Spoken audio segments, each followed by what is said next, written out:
जो संविधान की मूल प्रति है उसमें कुछ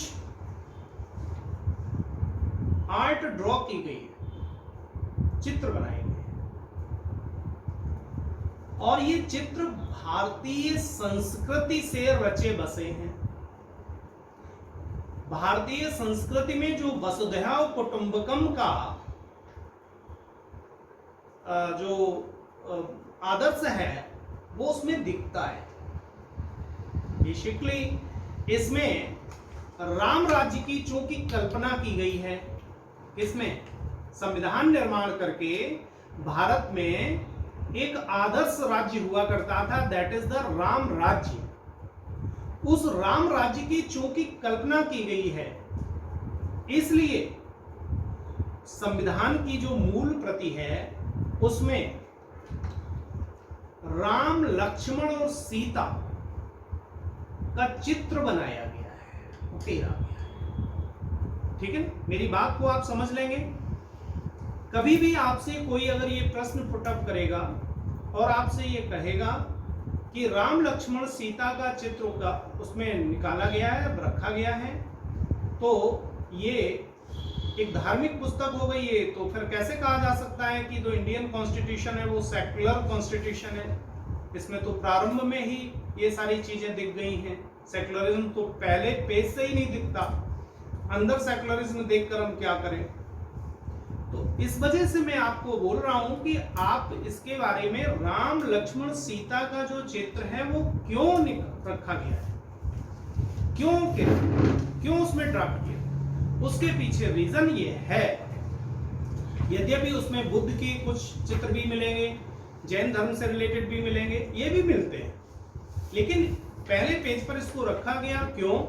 क्योंकि भारतीय संस्कृति में एक आदर्श राज्य हुआ करता था, ऐसा भारतीय संस्कृति मानती है, वो था राम राज्य। और इस संविधान का निर्माण करके हमने उसी आदर्श की ओर बढ़ने का प्रयास किया है। इसलिए राम, लक्ष्मण, सीता की जो पिक्चर है वो वहां पर ड्राफ्ट की गई है, उसमें उसका पेंटिंग हुई है, राइट। तो इसका मतलब यह नहीं है। और जो राम है, फिर से मैं आप वहां पर आ रहा हूं, बिना किसी धार्मिक उसके, राम को थोड़ी देर के लिए ईश्वर और धर्म से जोड़ना बंद कर दीजिए।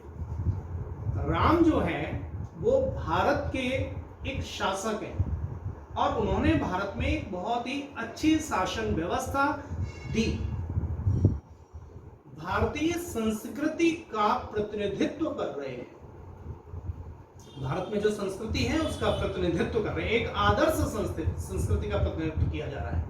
तो राम के जो शासन व्यवस्था है उसमें पूरा रामचरितमानस जितना भी आप पढ़ते हैं, वो आप अगर एक उसे दैवीय पुस्तक ना माने, वो एक सामान्य पुस्तक माने, तो उसमें भारतीय संस्कृति की झलक मिलती है।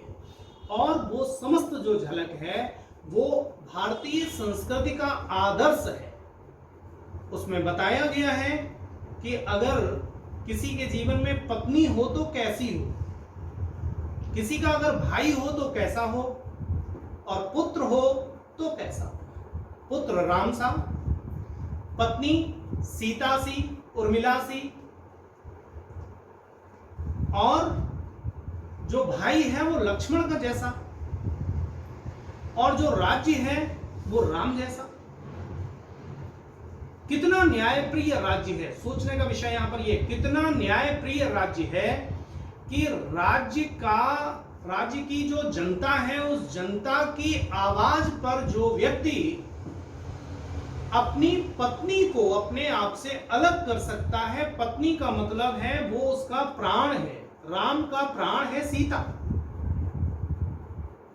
तो जो अपने प्राण को अपने बॉडी से अलग कर सकता है जो शासक, वो शासक कितना निरपेक्ष होगा।